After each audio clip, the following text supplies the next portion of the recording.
Hi everyone, and let me start with what I know you're asking. What is a Benshi? For those of you who don't come out of a film background, if you haven't had any exposure to film history, I'll explain that in a moment. But what motivated me to make this video?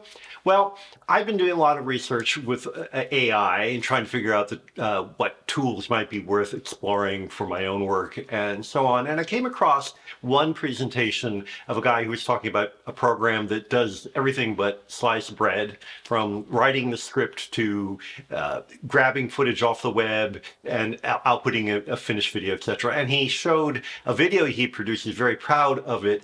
And all I could think of was, we're back to the Benshi.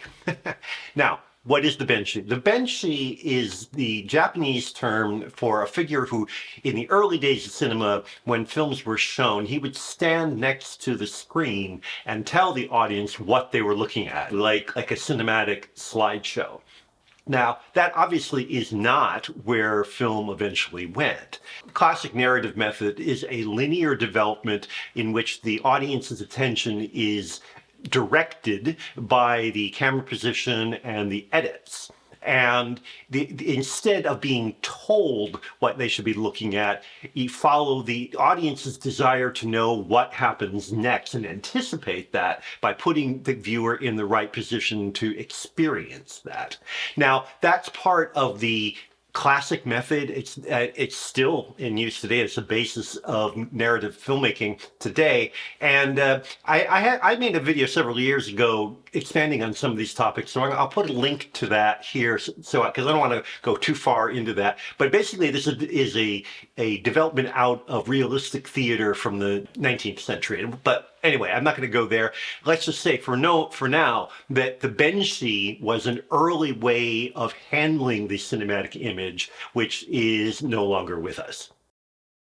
Now, television was from the very beginning a broadcast medium. That's to say, a live stream of imagery and sound. And as a result of that, the earliest days of television were largely one of two approaches: either entertainment conceived in a kind of theatrical, live way, in which the crew is in a studio with a studio audience, but it's all happening in real time, or broadcast news, which of course is still with us. Now, one of the consequences of that is that the idea of a newscaster talking directly to the camera was central to television. And then occasionally they would cut to live outside the studio, or possibly a film clip that had been shot and then is shown as part of the broadcast. But in general, it was live, and it was based on the idea of direct communication between the speaker and the audience. So the video format was obviously derived from television practice, with the result that the main meaning is determined by the narrator, the voice. Even if it's taped rather than live, it's still the voice. And the image is put in the position of more or less illustrating what the voice has to say. It's reinforcement of the voice, providing with a little extra detail thanks to photography that, say, written description couldn't have. But basically, it's the narrator and the voice that's primary. In the meantime, a new format has evolved without anybody ever really even recognizing it, which I'm going to call B-roll video. Now, I'll get into that in a second, but for those of you who aren't familiar with the term, B-roll in television and video production refers to footage that you shoot separately from the main subject. The obvious point being, say, in a studio, if it's a news broadcast, the B-roll would be the imagery that you cut to either illustrate or reinforce what's being said in the studio. Now, film has A and B roll as well, but it's a very different thing. I'm not going to get into that. I'll just say that at this point, it's been a while since I've ever even had to deal with A and B rolling in film. I don't even know if they do it anymore. But in film, it means something very different. But we're not going to go there. Anyway, in a B-roll video that I'm describing, you've all seen it. It's the kind of thing where the narrator will be talking about a particular subject, and there'll be all these shots that are cut in that are sort of what the narrator is talking about. But because the material hasn't really been shot with that explicit purpose in mind, that the relationship is very tenuous. You kind of make the relationship for the filmmaker because it doesn't really quite work, but you see where they're going and you want to kind of fill it in for them.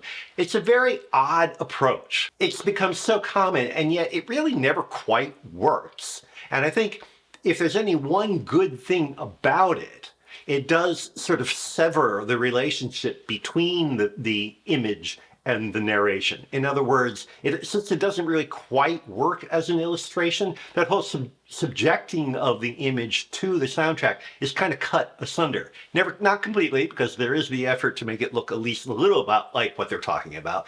But in effect, it's freeing the image to be to an independent existence, or at least it can.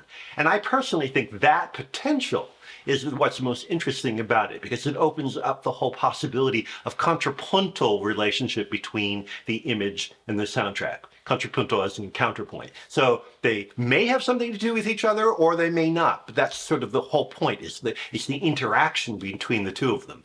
Now, do I expect that in the average video? No. Do I expect that in the average newscast? Absolutely not. And there are good reasons for that, because what I'm describing, though it is creatively very exciting, it's also for that very reason a little dangerous, because if people are convinced that what they're looking at is the same as what they're hearing, well, that's good if they are really meant to be together. In other words, it can become a kind of truth or verification mechanism. But if people are trained eventually to a point you realize it can't possibly be together, or that they probably aren't related to each other, then all that verification process is eliminated. This is, of course, the part of the problem with AI as well. So just recognizing once again that with all the potentials that AI and other technologies may offer, that there are costs.